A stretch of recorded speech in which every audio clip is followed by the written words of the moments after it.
Dans le premier épisode de Paradoc, 9 implants intéressants qui pourraient bientôt faire partie de nous. Numéro 1. Des nanopuces qui peuvent guérir. Il existe des cyberimplants implantés chez les patients et directement connectés à des applications spéciales pour smartphones.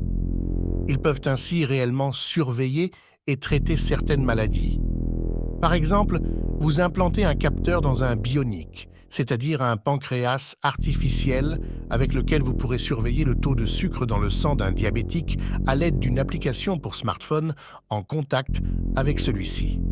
À Londres, ils développent actuellement une sorte de mini-ordinateur à avaler de la taille d'un comprimé qui mesure le taux de sucre dans le sang des personnes en surpoids et génère du matériel génétique qui crée ensuite une sensation de satiété.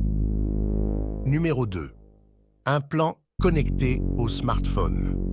Avec ces implants, notre corps devrait apprendre à remplir des fonctions que tout téléphone portable peut déjà remplir, par exemple, stocker des informations. En 2013, un artiste s'est fait transplanter dans la main une puce RFID sur laquelle étaient stockées ses photos. Grâce à cette puce, il pouvait afficher l'art sur son smartphone dès qu'il tenait son smartphone au-dessus de sa main. Les scientifiques tentent également de développer des capteurs intégrés dans la main et de convertir les os humains en haut-parleurs. D'autres chercheurs expérimentent des implants oculaires qui capturent une image en un clin d'œil et la transfèrent sur un support de stockage à proximité, par exemple dans une puce située dans la main dont nous venons de parler. Numéro 3. Pilule contraceptive. À Cambridge, on développe une puce qui pourrait peut-être remplacer la pilule contraceptive. Cette puce est censée libérer de petites quantités d'hormones contraceptives.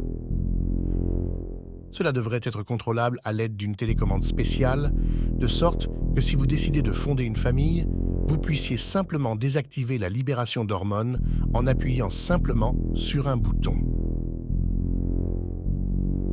Numéro 4. Cyberpilules. Des scientifiques britanniques développent des cyberpilules qui permettent aux médecins de suivre à distance la prise de médicaments et leurs effets sur le patient grâce à la technologie RFID. Il s'agit d'implants dotés de microprocesseurs capables d'envoyer immédiatement des messages textes au médecin dès que le patient ne prend pas correctement ses médicaments ou si les médicaments n'agissent pas comme prévu. Numéro 5. Micropuces de tatouage. Une équipe de scientifiques du Texas développe des autocollants ou des tatouages très fins ressemblant à de la peau qui sont attachés au poignet pour mesurer le pouls et les courants cardiaques. 6 microparticules sont injectées comme de l'encre sous la surface de la peau et suivent ou surveillent les propres processus du corps, par exemple les niveaux de stress, les ondes cérébrales, Eucosivia. Numéro 6. Connecter le cerveau à l'ordinateur. Le rêve éternel des gens. Une connexion directe entre le cerveau et l'ordinateur. Ou le rêve n'est-il pas éternel? Une université anglaise travaille à relier le cerveau à l'ordinateur. Des mini-électrons sont implantés dans le cerveau. Cela signifiait que les signaux nerveux pouvaient être lus par un ordinateur qui pouvait ensuite être utilisé pour faire fonctionner des appareils externes. Le but de cette technologie serait de permettre à des personnes gravement handicapées, par exemple dépourvues d'un membre, de communiquer par la pensée. Numéro 7. Implant anti-poussière. Ils travaillent sur une poussière composée d'une série de mini-nano-ordinateurs dotés d'antennes plus petites qu'un grain de sable. Ceux-ci sont censés s'organiser en petits réseaux dans l'organisme pour, par exemple, attaquer les cellules cancéreuses ou transporter des agents cicatrisants vers une plaie interne. Les médecins pourraient l'utiliser pour traiter les patients sans les ouvrir. Numéro 8. Piles biodégradables. Un gros problème avec la technologie des implants est de savoir comment acheminer l'énergie vers les appareils du corps. À Cambridge, ils tentent également de produire des batteries biodégradables qui génèrent de l'énergie dans le corps et la transmettent sans fil aux appareils. Ceux-ci devraient alors simplement fusionner dans le corps et être biodégradables. Numéro 9. Puces de suivi. Dans l'armée américaine, des puces RFID sont déjà implantées dans les soldats afin de pouvoir suivre les mouvements des troupes dans le monde entier. Cela signifierait que chaque personne serait clairement identifiée et localisée. Ce système signifierait une perte totale de la vie privée. L'argument est que la lutte contre la criminalité serait grandement améliorée et que les enfants disparus ou kidnappés seraient retrouvés plus rapidement. À mon avis, il y a déjà des gens qui sont extrêmement avancés en matière de génie génétique, mais qui ne le publient pas auprès du grand public.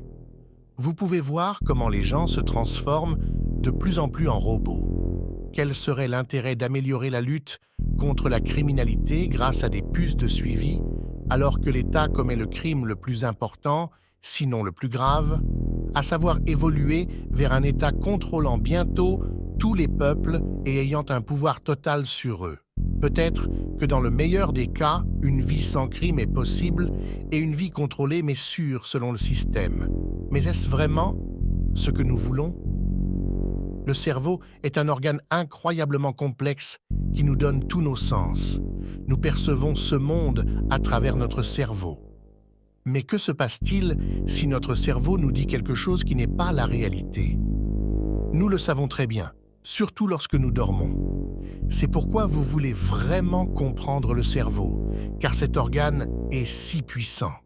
Il se pourrait théoriquement que notre cerveau soit connecté en permanence à un ordinateur et que nous ne vivons pas réellement cette vie, mais il s'agit simplement d'une simulation informatique. On ne peut donc absolument pas exclure que cette vie soit une sorte de rêve. Si vous sautez d'une falaise ou si vous êtes tué dans votre rêve la nuit, vous vous réveillez et revenez à la réalité.